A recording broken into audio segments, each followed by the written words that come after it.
right, Mo, let's play a game of healthy or toxic relationship. That's exactly what we are doing. And I thought this was a very interesting debate, and I was curious as to what you guys would think.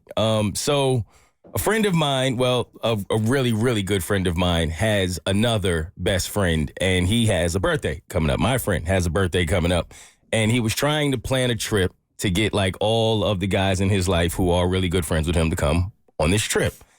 So there's one guy in particular who, in this group, is married. Now, this is interesting because I've always spoke about how when men typically get away from their marriages, at least in my experiences, and they get to speak openly about their experiences being married, there's usually some venting that takes place. And there's things that they usually like. There are things that they don't like so much. And it is what it is. This guy in particular is, if I had to choose of all of the men I've ever known who speak about their marriages behind their marriages back, this man never has a bad thing to say. Mm-hmm. Like, ever. Like, he handled it the way I, as a man, feel like I would want to if I got married. He never felt rushed into marriage. He got married when he was older. He had it all out of his system. He knew this is exactly what he wanted. His wife was a bit older. She got everything out of her system. They have kids together. They travel together.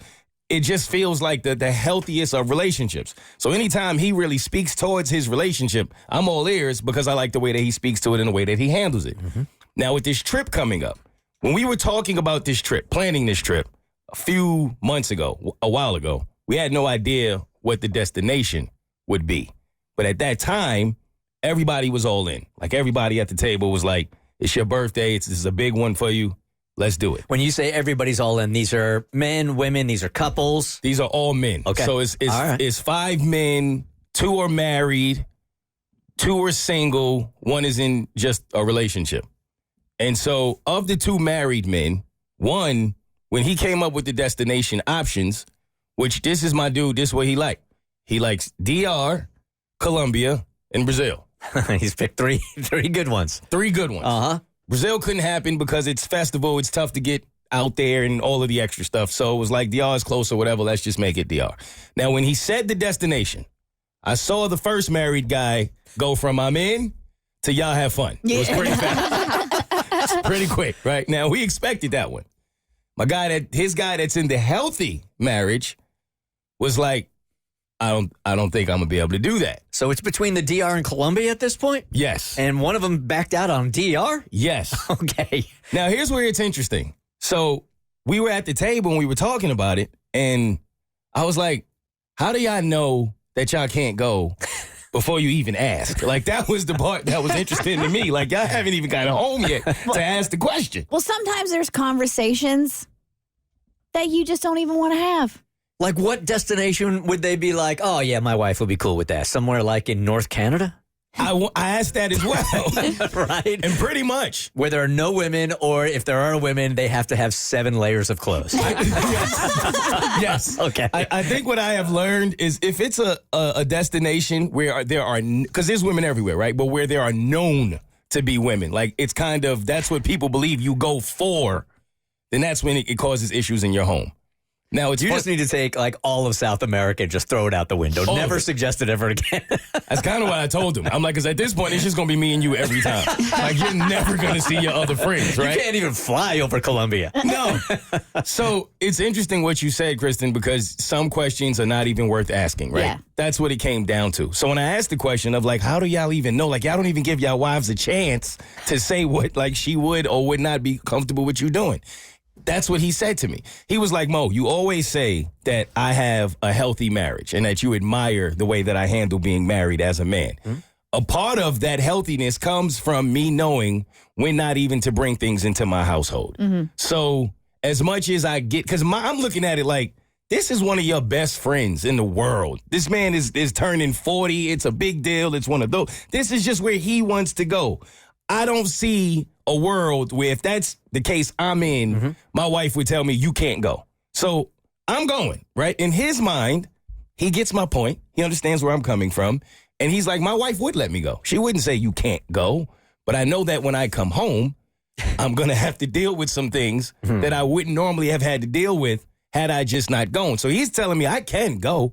it's just not worth it for me That's to go. not really fair, though, for her to put him through that just because he wants to go on a trip with his guys. But they've navigated this relationship and this marriage, and he knows what works and what doesn't work, and this isn't really a sacrifice for him. For me, as an Enneagram 7, and I don't like to be told what to do at all, this kind of relationship would not work. But for him, it seems to be working fine. So the question became, is that actually a healthy relationship? Because in his mind, that's as healthy as a relationship gets.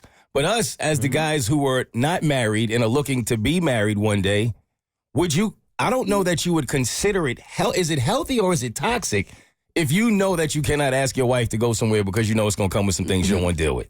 To me, it's like if you're sick, but you refuse to go to the doctor. Like, you might never get a diagnosis, but like you're still dealing with the stuff at home. So for me, I personally don't think it's healthy. I feel like you're ignoring a problem that seems normal because you've found a way to work around it. You found a way to work around a problem in your relationship. But I mean, for me, this isn't a relationship I would want to be a part of. I've even dealt with this with other couples in my life where I've noticed that they kind of enable things that their partner does. And I've called them out on it. I'm like, why don't you just like grow a spine? And they're like, well, I know what I'm going to have to deal with if I bring it up. And it's my relationship. So I'm going to do what's best to make sure those problems don't come up. It obviously bothers us, but it doesn't bother him. And at the end of the day, that's all that matters. Yeah, I don't If think it doesn't bother him and he's cool with it and he's happy and it's then at the end of the day, that's all that matters. everybody's relationship DNA is just so different, right? Like, I've been in relationships where it hasn't worked for me, where they're like, look, I want to know if you're heading to the gym, just shoot me a text going, hey, I'm heading to the gym. Hey, if you are going to a meeting, just, you know what? I would love to know that you're on your way to a meeting. That relationship don't work for me. Okay. But for others, that is perfectly healthy and it gives them confidence and security. But I don't know that you can say that one's toxic and one's not. It's just a different DNA. That's fair. Okay, so pretty much because it works for him, Yep. it's a healthy relationship. And he's been married how long? That man been married about 10 years now, I think, happily. And up until this point, it was a relationship that you really admired. Yeah, up until this point, exactly. Maybe I should have asked him to blink twice. Do you need help? Do you need help? Good morning, George. You're on the Bert Show. Hey, I just want to say to add to Mo's question here, sometimes guys in those healthy relationships, we wouldn't even want to be in those situations where we might do something that we will regret. So sometimes it's not even always about, having to talk to the wife, ask permission, or even deal with it when you get back. It's like, I don't even want to be in a situation where I could do something that I would regret. All right. Wait, take that down for a second. We're going to go down a different avenue here. I don't like it either.